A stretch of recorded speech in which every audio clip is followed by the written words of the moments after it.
భారత్లో త్వరలోనే bullet rail పరుగులు తీయనుంది. ముంబై అహ్మదాబాద్ మార్గంలో 508 కిలోమీటర్ల మధ్య ట్రాక్ నిర్మాణ పనులు శరవేగంగా సాగుతున్నాయి. అయితే బుల్లెట్ ట్రైన్ కోసం ప్రత్యేక రకం ట్రాక్ను రైల్వే శాఖ నిర్మిస్తోంది. తొలిసారిగా ట్రాక్కు సంబంధించిన వీడియోని కేంద్ర రైల్వే శాఖ మంత్రి అశ్విని వైష్ణవ్ ఎక్స్ హ్యాండిల్ ద్వారా విడుదల చేశారు. దేశంలోనే తొలి బ్యాలిస్ట్లెస్ ట్రాక్ విశేషాలని వివరించారు. గుజరాత్, ముంబై మధ్య నిర్మిస్తున్న ట్రాక్ గురించి సవివరంగా సమాచారం అందించారు.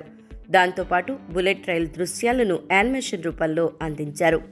మేక్ ఇన్ ఇండియా కింద నిర్మిస్తున్న ఈ ట్రాక్లు బ్యాలిస్ట్లెస్గా ఉన్నాయని, కంకర, కాంక్రీట్ అవసరం లేని ట్రాక్లని అశ్విని వైష్ణవ్ చెప్పారు. హైస్పీడ్ రైళ్ల బరువును భరించేందుకు వీలుగా ప్రత్యేకంగా ట్రాక్ నిర్మిస్తున్నట్లు తెలిపారు.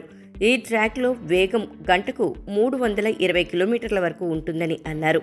153 కిలోమీటర్ల మేర వయాడక్ట్ పనులు పూర్తయ్యాయని, దీంతో పాటు 295.5 కిలోమీటర్ల పీర్ వర్క్ కూడా పూర్తయిందని వివరించారు. స్పెషల్ జేస్లాబ్ బాలిస్ట్లెస్ ట్రాక్ సిస్టమ్ ఉపయోగిస్తున్నట్లు పేర్కొన్నారు. ఈ ట్రాక్ సిస్టంలో ప్రధానంగా 4 భాగాలుంటాయని, ప్రీ కాస్ట్ స్లాబ్ పట్టాలతో కలిసి ట్రాక్ను నిర్మిస్తున్నట్లు పేర్కొన్నారు. దేశంలోని 2 చోట్ల ప్రీకాస్ట్ ఆర్సీ ట్రాక్ స్లాబ్లను తయారు చేస్తున్నట్లు వీడియోలో తెలిపారు.